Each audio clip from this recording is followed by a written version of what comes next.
We three kings of Israel, Saul, David, and Solomon. We are back on the topic of David and Solomon, or not David and Solomon, David and Saul, rather. And last time we left, Saul was trying to kill David, and Michal, Saul's daughter, who he gave to David as a wife, thinking for some reason that she was going to be a trap to him. Instead, she helped him out and helped David escape. So that was a little bit of a ill-conceived plan there. But we're picking back up in 1 Samuel chapter 19 here, starting in verse 18, and we see that David fled and escaped, and he came to Samuel at Ramah and told him all that Saul had done to him. And he and Samuel went and lived at Naioth. And it was told Saul, "Behold, David is at Naioth in Ramah." And then Saul sent messengers to take David. They saw the company of the prophets prophesying, Samuel standing his head over them. The Spirit of God came upon the messengers of Saul, and they also prophesied. Okay. There is a thought that the Spirit of God in the Old Testament only was with one person at a time. And maybe as far as, the Spirit of God left Saul, the Spirit of God entered David, that sort of thing. Maybe to a large extent that was the case. But we could see, at least for periods of time, God's Spirit could be in multiple people, and as it says here, the messengers of Saul, they also prophesied. It was told Saul, he sent other messengers, and they also prophesied. And Saul sent messengers again the third time, and they also prophesied. So 3 times he's like, all right, come on, here's what I'm trying to do. And obviously he's trying to get to David, right?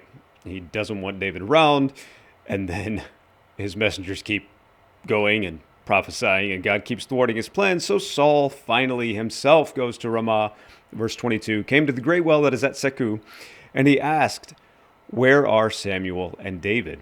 One said, "Behold, they're at Naioth and Ramah." And he went there to Naioth and Ramah. I mean, this is what he was told, but, okay. And the Spirit of God came upon him also, and as he went, he prophesied until he came to Naioth in Ramah. And he too stripped off his clothes, and he too prophesied before Samuel, and lay naked all that day and all that night. Thus it is said, is Saul also among the prophets?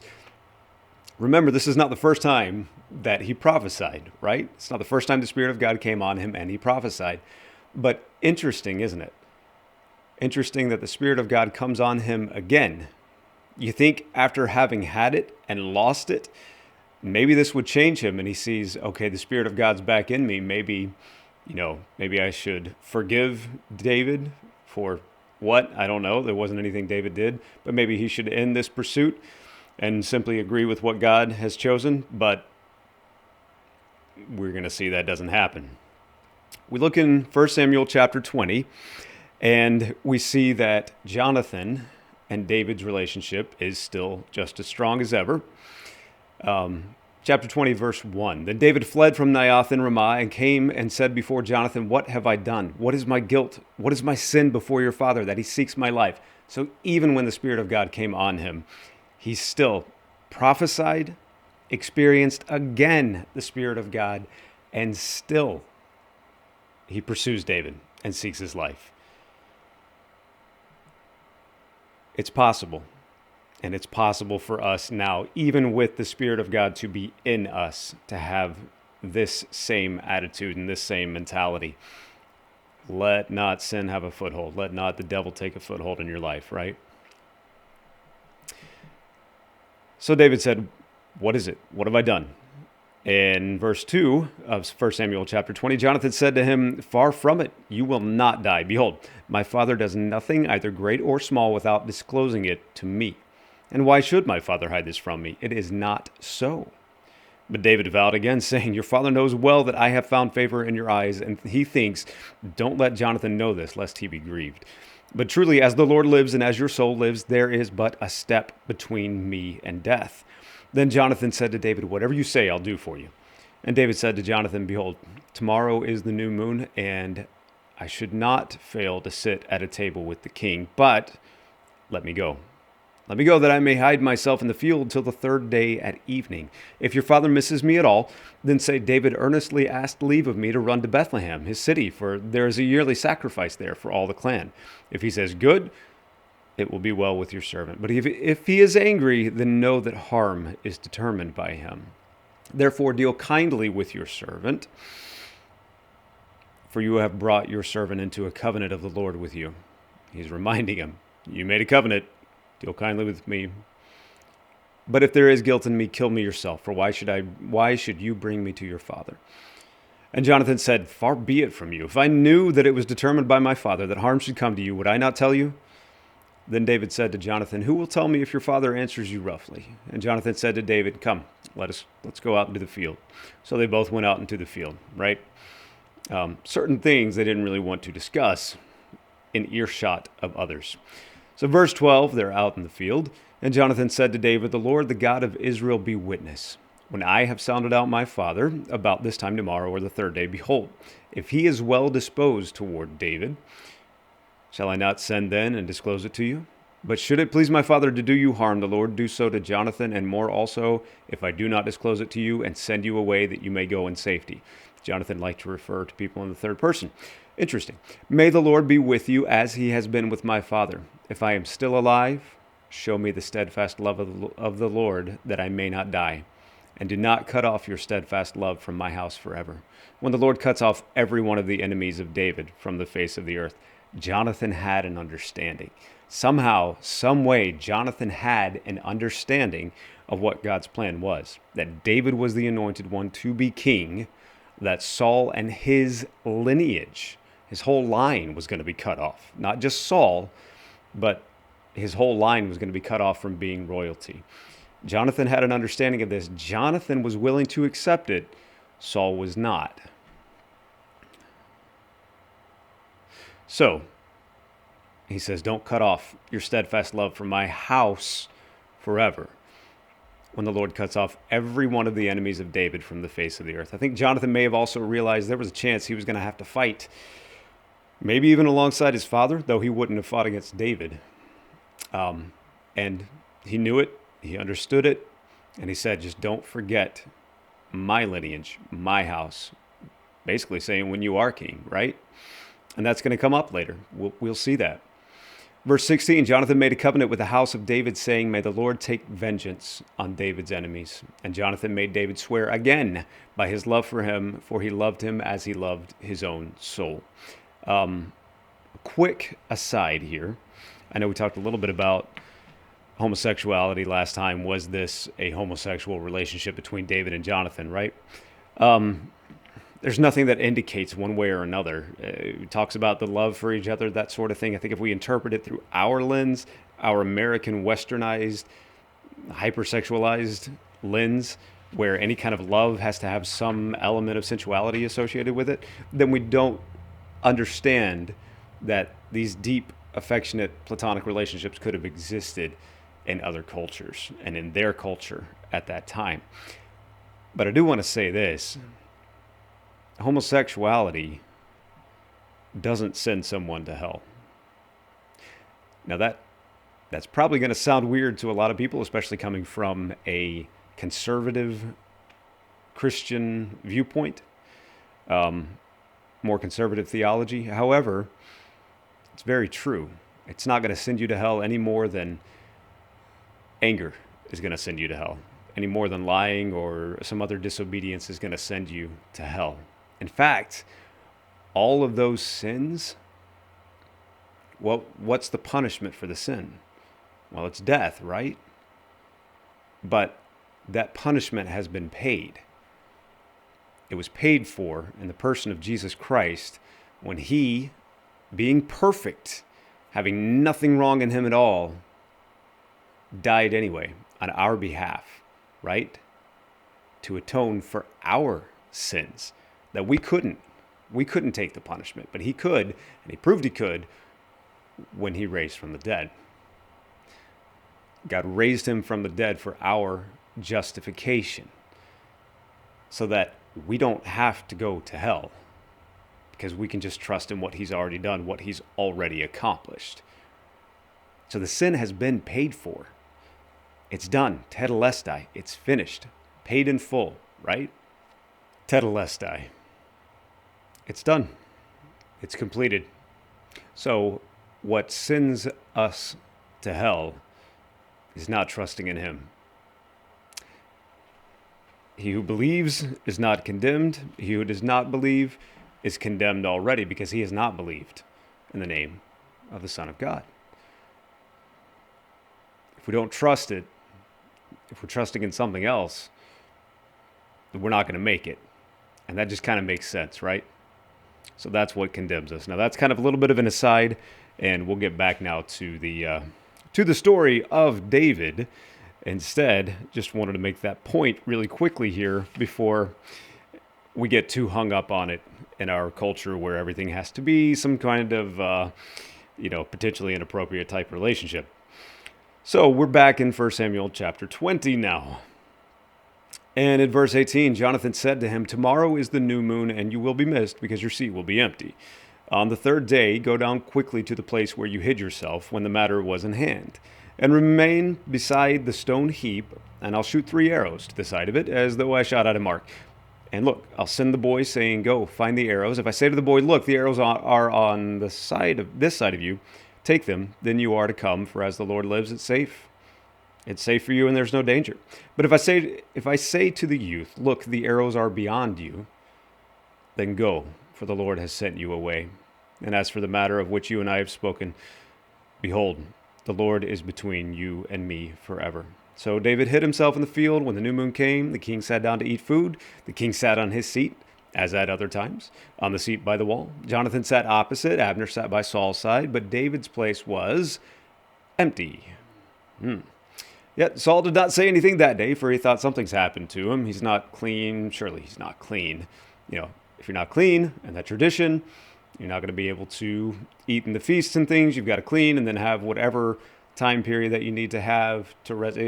A lot of this was to regulate cleanliness and just hygiene, good hygiene.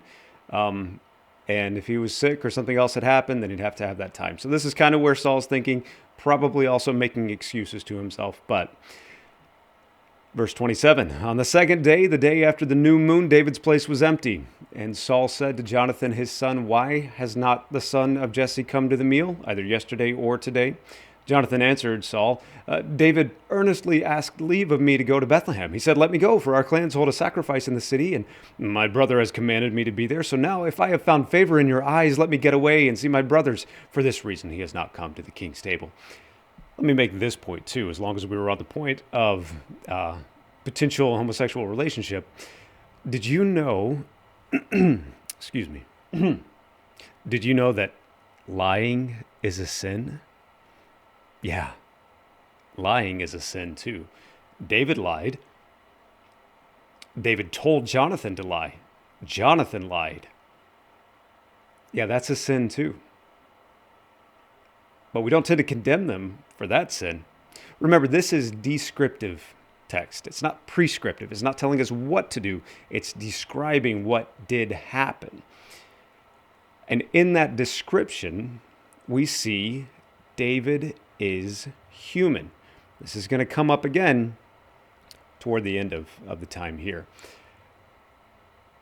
This is something we need to be very aware of. And this is something that I believe Jesus brought up as well. We'll see that in a bit. So he tells Saul he hasn't come to the king's table for that reason. Then Saul saw straight through that. Saul's anger was kindled against Jonathan, and he said to him, "You son of a perverse, rebellious woman, do I not know that you have chosen the son of Jesse to your own shame and to the shame of your mother's nakedness? For as long as the son of Jesse lives on the earth, neither you nor your kingdom shall be established. Therefore send and bring him to me, for he will surely die." That's what he thought. Then Jonathan answered Saul, his father, "Why should he be put to death? What has he done?" But Saul hurled his spear at him to strike him. So Jonathan knew his father was determined to put David to death. And Jonathan rose from the table in fierce anger and ate no food the second day of the month, for he was grieved for David because his father had disgraced him. So now Jonathan knows. Jonathan knows for sure this is Saul's intent. And now he knows why. Now he knows for sure why. Now he knows that Saul knows David is the anointed one to be king. But Saul's not willing to relinquish that position. And he doesn't want to give it up for Jonathan either. Look, I understand you want good things for your children. It would have been so much better for Jonathan. So much better for Jonathan had Saul relinquished the kingdom at the time. And we're going to see why that is later. So verse 35, 1 Samuel chapter 20. In the morning, Jonathan went out to the field to the appointment with David, and with him a little boy. He said to his boy, "Run and find the arrows that I shoot." As the boy ran, he shot an arrow behind him. And when the boy came to the place of the arrow that Jonathan had shot, Jonathan called after the boy and said, "Is not the arrow beyond you?" And Jonathan called after the boy, "Hurry, be quick, do not stay." So Jonathan's boy gathered up the arrows and came to his master. But the boy knew nothing. Only Jonathan and David knew the matter. And Jonathan gave his weapons to his boy and said to him, "Go, carry them to the city." And as soon as the boy had gone, David rose from beside the stone heap and fell on his face to the ground and bowed 3 times. They kissed one another and wept with one another, David weeping the most. Then Jonathan said to David, "Go in peace, because we have sworn, both of us, in the name of the Lord, saying, 'The Lord will be between me and you, and between my offspring and your offspring forever.'" And he rose and departed, and Jonathan went into the city. Okay. So they both know what's going on here, right? And they both know that there's an issue. Saul's trying to kill David, and the Lord has brought it about to where David needs to go for a while. There's more training. There are more things to be done. David's not going to do it perfectly, and we're going to find that out right about now. 1 Samuel chapter 21. Verse 1, Then David came to Nob at Ahimelech the priest, and Ahimelech came to meet David, trembling, and said to him, "Why are you alone and no one with you?" You can see something's up, right? And David said to Ahimelech the priest, "The king has charged me with a matter, and said to me, 'Let no one know anything of the matter about which I send you and with which I have charged you. I've made an appointment with the young men for such and such a place.'" Again, more lies. We're going to see things that come back to haunt him this way as well. "Now then, what do you have on hand? Give me 5 loaves of bread or whatever's here." And the priest answered David, "I have no common bread on hand, but there is holy bread, if the young men have kept themselves from women." And David answered the priest, "Truly, women have been kept from us, as always, when I go on an expedition. The vessels of the young men are holy, even when it is an ordinary journey. How much more today will their vessels be holy?" There's a lot of talk here. Something tells me their vessels may not have been as holy as he was talking about. At any rate, we don't know one way or the other. What we do know is, verse 6, the priest gave him the holy bread, for there was no bread there but the bread of the presence, which is removed from before the Lord, to be replaced by hot bread on the day it is taken away. Now a certain man of the servants of Saul was there that day, detained before the Lord. His name was Doeg, the Edomite, the chief of Saul's herdsmen. So we're going to see something come about because of that as well. But verse 8, we'll finish this story, and then there's a little bit to say about it. Verse 8, Then David said to Ahimelech, Then you have not here a spear or a sword at hand? For I've brought neither my sword nor my weapons with me, because the king's business required haste. Yeah, so much haste. And the priest said, The sword of Goliath the Philistine, whom you struck down in the valley of Elah, behold, it is here wrapped in a cloth behind the ephod. If you will take that, take it, for there's none but that here. And David said, There's none like that. Give it to me. Okay, so David takes Goliath's sword with him, right? Now, there's a little story over in Matthew regarding this passage, right? So David comes in, he lies to the priests, he takes bread that he wasn't supposed to take. He may have even been lying about whether his men were kept from women or not. At any rate, he's hungry, right? And hunger can make you do some things. So we're going to look over in Matthew chapter 12. We'll do verses 1 through 4. At that time, Jesus went through the grain fields on the Sabbath. His disciples were hungry, and they began to pluck heads of grain to eat. But when the Pharisees saw it, they said to him, Look, your disciples are doing what is not lawful for you to do on the Sabbath.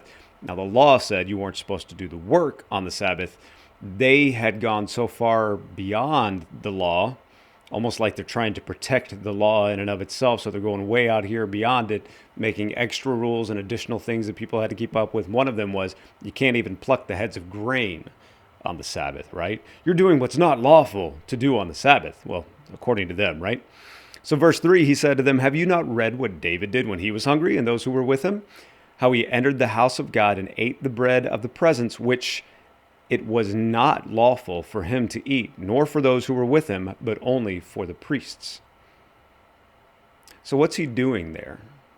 Obviously, he is definitely making a point about the Sabbath. In fact, in verse 8, he says, for the Son of Man is Lord of the Sabbath. Of course, he's saying he is the Son of Man. I'm Lord of the Sabbath. They can pluck heads of grain and eat it.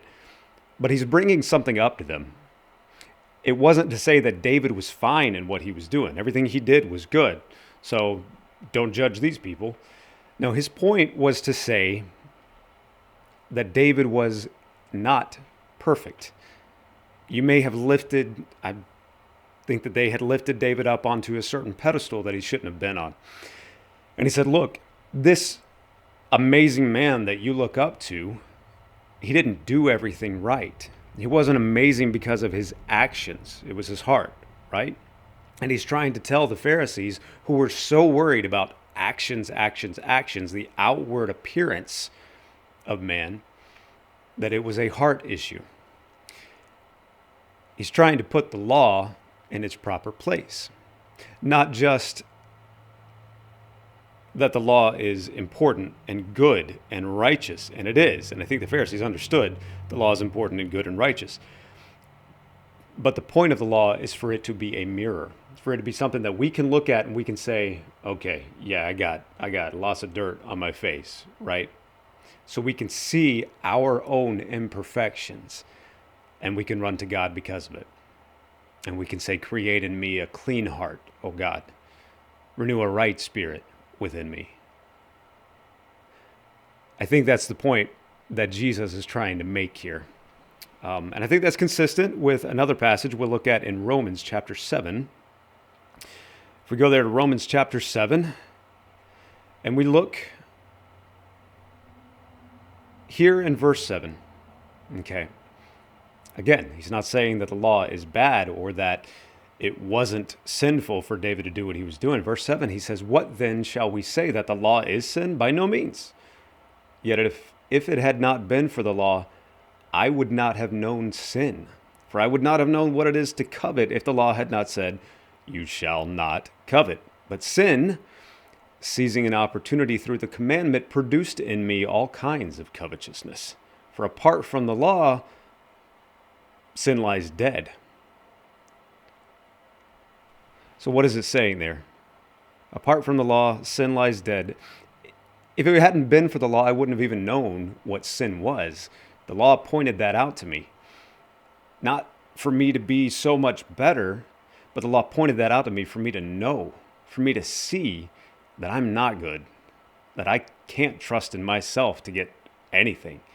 I need to trust in God. I need to go to Him. We'll keep reading a little bit more. In verse 9, it says, I once was alive apart from the law, but when the commandment came, sin came alive, and I died. The very commandment that promised life proved to be death to me. For sin, seizing an opportunity through the commandment, deceived me, and through it killed me. So the law is holy, and the commandment is holy and righteous and good. Did that which is good then bring death to me? By no means. It was sin, producing death in me through what is good, in order that sin might be shown to be sin, and through the commandment might become sinful beyond measure. It's hard to tell when something's wrong if there's no law against it. But when there is a law against it, then it's pretty easy to tell when you've stepped across the line, when you've transgressed that law, right? So it's not the law that makes us sin, but it is sin that works through the law to show us our own sinfulness. It might become sinful beyond measure. Verse 14, for we know that the law is spiritual, but I am of the flesh, sold under sin. So Again, Jesus is not saying that it was fine what David did. Jesus is saying the law is here for a different purpose than what you're using it for, Pharisees. The law is here to show you your sinfulness so that you can understand your need for the Son of Man who is Lord of the Sabbath, so that you can understand your need for the Lord, so that you won't trust in yourself anymore, but you will trust in him. Next time, we're going to take a quick sprint through several chapters where Saul is pursuing David, and you've just got a long, contentious relationship between the two. David, a man after God's own heart, is continuing to treat God's anointed the way God's anointed should be treated. Saul, obviously trusting in himself still, is continuing to shun the Spirit of the Lord that came back to him, and he prophesied again, just incredible to me. And he's continuing to shun it, he's continuing to shove it away, continuing to pursue David and try to kill him. Ultimately, it just destroys everything for him. So again, David, antithesis of Saul. Saul looking at himself, David looking at God, continuing to do, trusting in God. Thanks.